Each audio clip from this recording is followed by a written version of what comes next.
Hello there, and welcome back to day 14 of our daily Bible reading, where we're reading chronologically through the Bible in 1 year. Today we will be reading Genesis chapter 18 through 20 from the New Revised Standard Version Updated Edition. Before we dive in, as always, we would love to get this out to more people, so please like this video, subscribe to our channel, and share this with a friend. Let's dive in. Genesis 18. The Lord appeared to Abraham by the oaks of Mamre as he sat at the entrance of his tent in the heat of the day.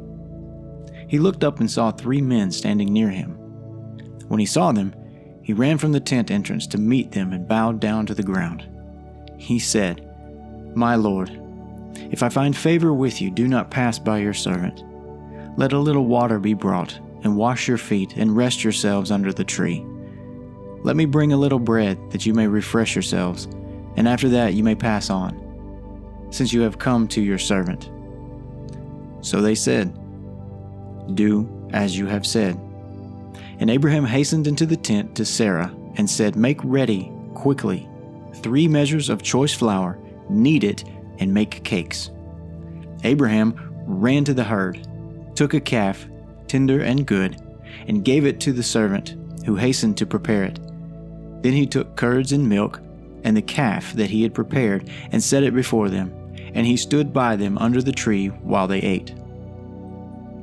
They said to him, "Where is your wife Sarah?"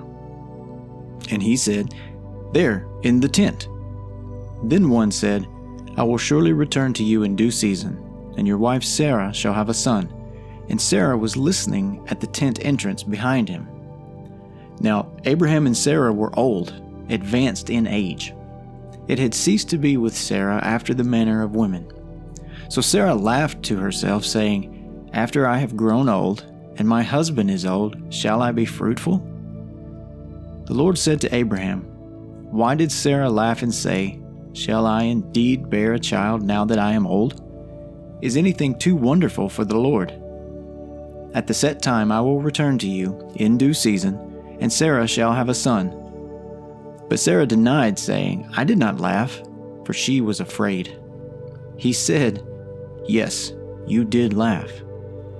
Then the men set out from there, and they looked towards Sodom, and Abraham went with them to set them on their way.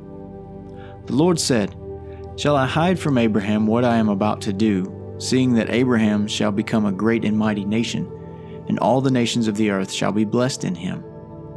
No, for I have chosen him that he may charge his children and his household after him to keep the way of the Lord by doing righteousness and justice, so that the Lord may bring about for Abraham what he has promised him."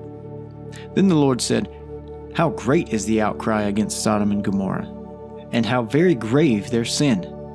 I must go down and see whether they have done altogether according to the outcry that has come to me, and if not, I will know." So the men turned from there and went towards Sodom, while Abraham remained standing before the Lord. Then Abraham came near and said, "Will you indeed sweep away the righteous with the wicked? Suppose there are 50 righteous within the city. Will you then sweep away that place and not forgive it for the 50 righteous who are in it? Far be it from you to do such a thing, to slay the righteous with the wicked, so that the righteous fare as the wicked. Far be that from you. Shall not the judge of all the earth do what is just?" And the Lord said, "If I find at Sodom 50 righteous in the city, I will forgive the whole place for their sake." Abraham answered, "Let me take it upon myself to speak to the Lord, I, who am but dust and ashes. Suppose 5 of the 50 righteous are lacking. Will you destroy the whole city for lack of 5? And he said, "I will not destroy it if I find 45 there." Again he spoke to him, "Suppose 40 are found there." He answered, "For the sake of 40, I will not do it." Then he said, "Oh, do not let my Lord be angry if I speak. Suppose 30 are found there." He answered, "I will not do it if I find 30 there." He said, "Let me take it upon myself to speak to my Lord. Suppose 20 are found there." He answered, For the sake of 20 I will not destroy it." Then he said, "Oh, do not let my lord be angry if I speak just once more. Suppose 10 are found there." He answered, "For the sake of 10 I will not destroy it." And the Lord went his way, when he had finished speaking to Abraham, and Abraham returned to his place. Chapter 19. The two angels came to Sodom in the evening, and Lot was sitting in the gateway of Sodom. When Lot saw them, he rose to meet them and bowed down with his face to the ground. He said, "Please, my lords, turn aside to your servant's house and spend the night and wash your feet. Then you can rise early and go on your way." They said, "No, we will spend the night in the square." But he urged them strongly.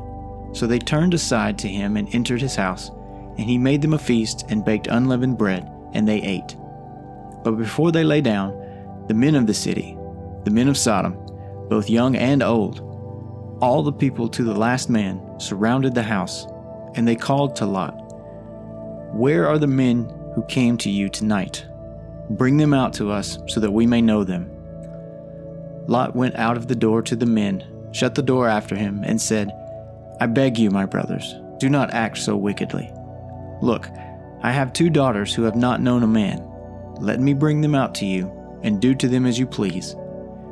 Only do nothing to these men, for they have come under the shelter of my roof."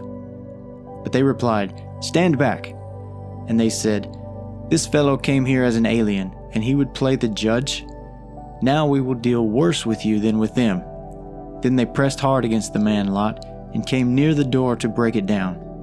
But the men inside reached out their hands, and brought Lot into the house with them, and shut the door.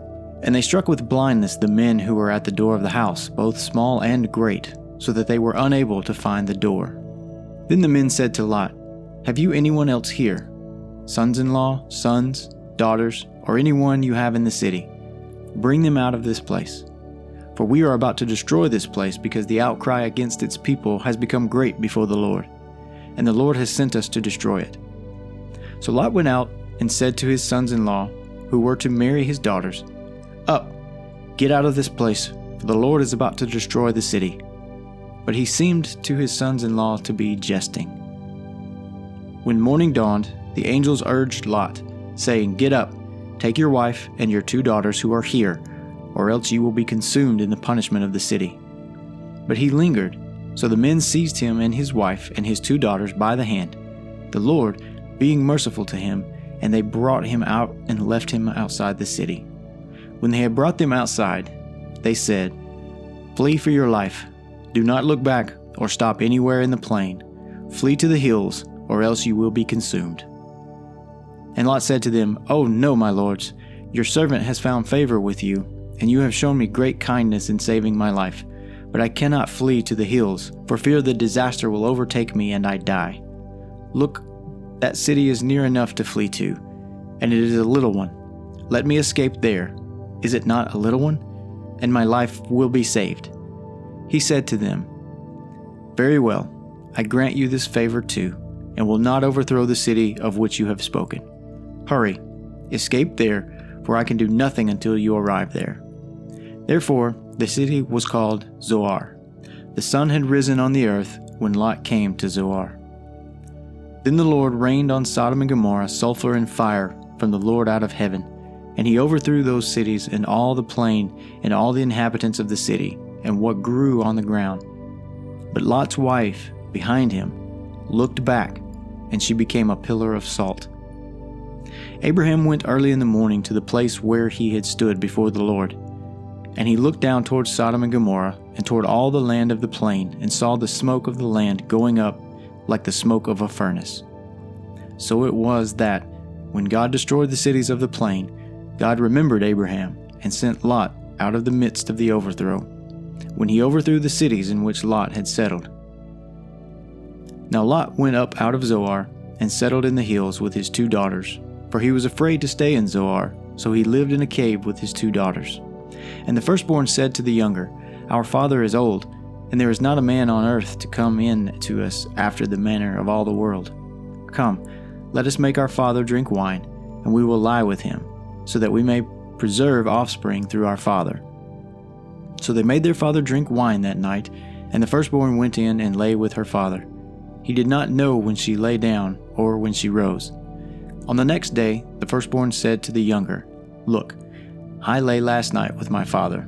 Let us make him drink wine tonight also. Then you go in and lie with him, so that we may preserve offspring through our father." So they made their father drink wine that night also, and the younger rose and lay with him, and he did not know when she lay down or when she rose. Thus, both the daughters of Lot became pregnant by their father. The firstborn bore a son and named him Moab. He is the ancestor of the Moabites to this day. The younger also bore a son and named him Ben-Ami. He is the ancestor of the Ammonites to this day. Chapter 20. From there, Abraham journeyed toward the region of the Negev and settled between Kadesh and Shur. While residing in Gerar as an alien, Abraham said of his wife Sarah, "She is my sister." And King Abimelech of Gerar sent and took Sarah. But God came to Abimelech in a dream by night and said to him, "You are about to die because of the woman whom you have taken, for she is a married woman." Now Abimelech had not approached her, so he said, "Lord, will you destroy an innocent people? Did he not himself say to me, 'She is my sister'? And she herself said, 'He is my brother.' I did this in the integrity of my heart and the innocence of my hands." Then God said to him in the dream, "Yes, I know that you did this in the integrity of your heart. Furthermore, it was I who kept you from sinning against me. Therefore I did not let you touch her. Now then, return the man's wife, for he is a prophet, and he will pray for you, and you shall live. But if you do not restore her, know that you shall surely die, you and all that are yours." So Abimelech rose early in the morning and called all his servants and told them all these things, and the men were very much afraid. Then Abimelech called Abraham and said to him, "What have you done to us? How have I sinned against you, that you have brought such great guilt on me and my kingdom? You have done things to me that ought not be done." And Abimelech said to Abraham, "What were you thinking, that you did this thing?" Abraham said, "I did it because I thought, surely there is no fear of God in this place, and they will kill me because of my wife. Besides, she is indeed my sister, the daughter of my father, but not the daughter of my mother, and she became my wife. And when God caused me to wander from my father's house, I said to her, 'This is the kindness you must do me. At every place to which we come, say of me, He is my brother.' Then Abimelech took sheep and oxen, and male and female slaves, and gave them to Abraham, and restored his wife Sarah to him. Abimelech said, 'My land is before you. Settle where it pleases you.' To Sarah he said, 'Look, I have given your brother 1,000 pieces of silver. It is your exoneration before all who were with you. You are completely vindicated.' Then Abraham prayed to God, and God healed Abimelech, and also healed his wife and female slaves, so that they bore children. For the Lord had closed fast all the wombs of the house of Abimelech because of Sarah, Abraham's wife." This ends the reading for today. We hope you have a great day. We'll talk to you tomorrow.